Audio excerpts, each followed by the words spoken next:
Hey guys, happy 2020. John here from What's Spinning, here tonight to get back into the music review game. Took a couple of weeks off, got my lists out. Now I'm back. I'm ready to have a bigger and better year than last year.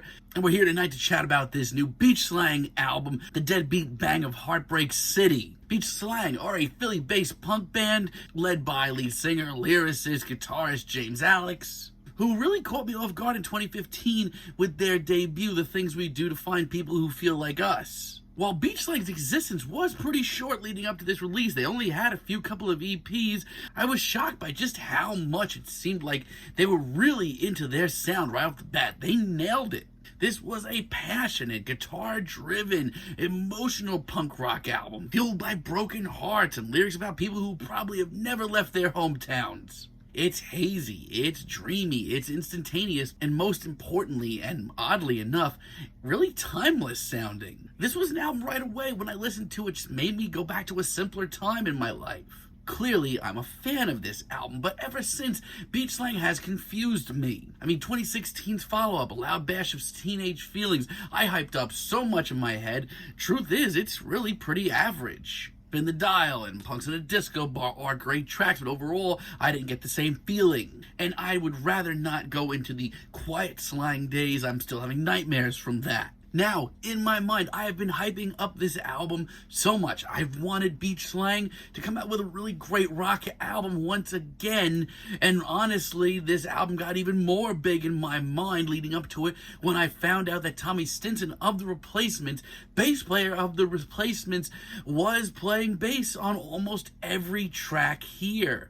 That being said, let's talk about this Deadbeat bang of Heartbreak City. This album starts off with all the kids in LA, this extended, kind of lush instrumental intro. And on paper, is this really a bad intro? I'm gonna say no. But the dreamy atmosphere and these very light on the ear strings are honestly giving me some really serious quiet slang vibes. No thank you. Eventually, this one does pick up into a sort of rowdy punk opener. But absolutely nothing about this instrumental really sticks with me, more than a few notes here and there. I'm gonna be honest, the majority of this album kind of shows that Beach Slang are still stuck in the middle of the road. Can we talk about the ballads on this album, like Nobody Say Nothing?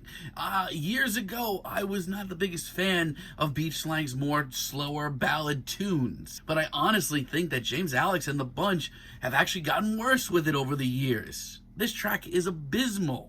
I actually think that the vocals here are super tender and emotional, but if this didn't take less than 5 minutes, I swear I'd be baffled. But more than that, this track presents a problem. This kind of brings back the facade that Beach Slang have been putting on for the last couple of years. This is an act that is all about nostalgia and that timeless feel.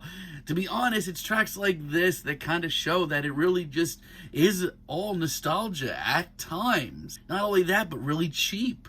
And James and the crew see it fit to continue on this track with the next one, Nowhere Bus. It's literally just a direct continuation of the last track with even less progression. I will say this, even on these ballads, I feel like the concepts behind them and some of the lyrics actually are great with Beach Slang's mission statement. But we're talking here about 2 minutes of the same line over and over. It's been 3 years since we've come out with an album, boys. Like, this is what we're getting right now. I don't think so. Even the heavier tracks on here, like Stiff, just seem to be very middle of the road. To be honest, hearing the intro to this track got me really pumped up. I love the swagger on this track. But as the title says, this track is stiff as a freaking brick and no fun at all. Big guitars, swagger, this track has a lot going for it. Everything else about this track sounds like it was thrown together in mere moments, and worst of all, James Alex just sounds unsure of himself. But I think the saddest part about this album is there are a handful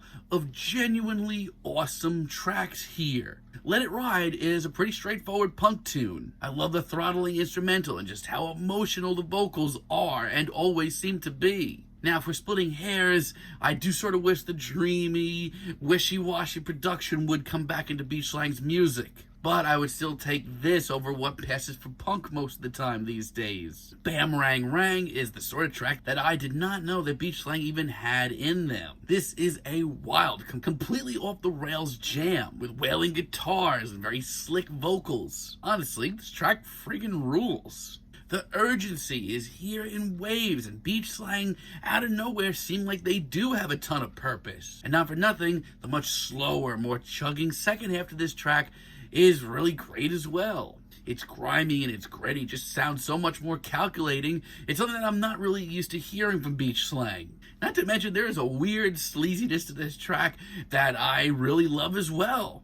And I'm just going to come out and say it, I think Tommy in the 80s is the best track that they've come out with since their debut. I'd even go one further, it's the best track here. It's just so big and anthemic and heartfelt, and these synths and horns are elements that I honestly never thought that I'd want to hear in a Beach Slang track, but they work great. It's just so snappy and it's instantaneous, and my god, if nostalgia wasn't already a big part of the Beach Slang sound, trust me, this is larger than life here. Clearly, it's not that hard. Even some of the final tracks here are not that bad. Born to Raise Hell does kind of sound like it was thrown together very quickly, like some of the ballads on here. But here, I don't know, in a weird way, it kind of works for me. The repeated vocals and the very intense instrumental here actually builds up a lot of tension. This just comes off as like an old school throttling punk jam. And as far as the deep cut goes, Sticky Thumbs is brilliant. There's something about James Alex's performance here